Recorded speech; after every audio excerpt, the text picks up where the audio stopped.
Izin Kang. Cak mana tanggapannya Kang? Ke Bengkulu nih Kang. Acara nih Kang. Jadi alhamdulillah saya hari ini di Bengkulu pertemuan dengan seluruh kepala desa. Tadi titik tekannya saya minta seluruh kepala desa di Bengkulu menyukseskan asta cita ke-6 Bapak Presiden Prabowo, yaitu membangun dari desa dan dari bawah untuk pemerataan ekonomi dan pemerataan kemiskinan melalui Koperasi Desa Merah Putih.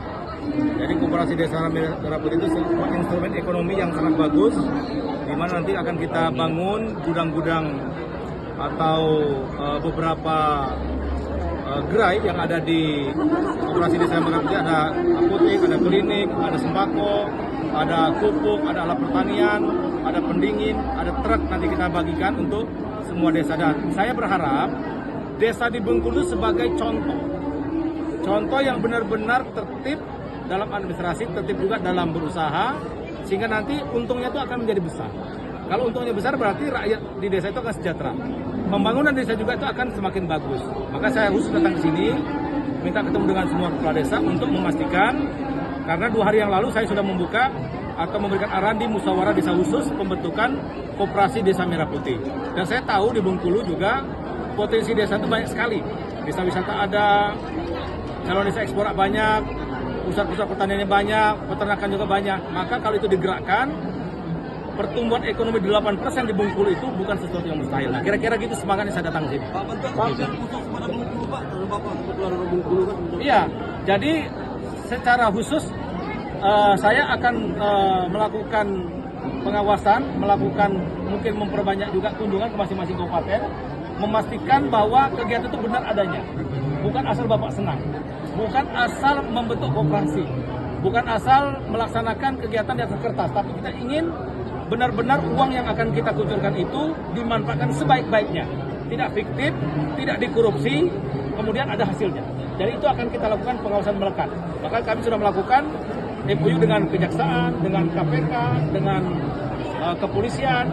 Itu cara kami untuk memastikan bahwa dana pemerintah yang masuk ke desa itu betul-betul ujungnya itu adalah bukan untuk dibancak, bukan untuk dilakukan penyimpangan-penyimpangan yang tidak bisa dipertanggungjawabkan. Kira-kira gitu. Siap. Jadi Bengkulu akan menjadi perhatian khusus bagi saya.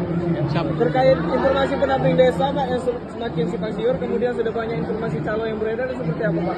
Pertama, sekarang belum ada rekrutmen pendamping desa.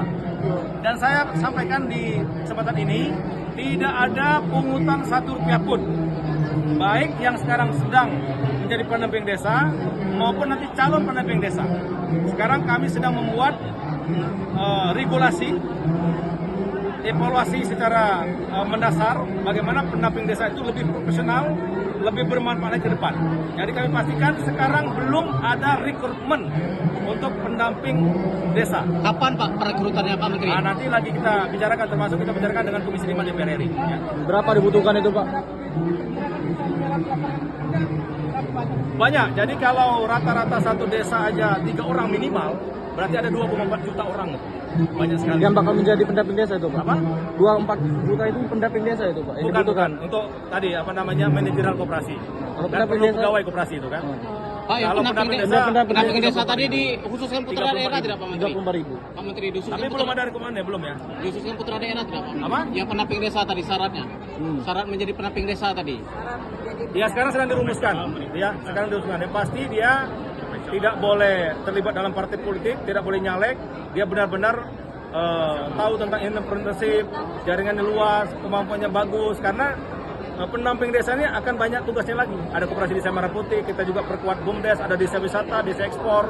Jadi dia benar-benar profesional. Siap. Sekarang sedang kita buat regulasi secara sempurna. Siap. Terima kasih. Terima kasih Pak.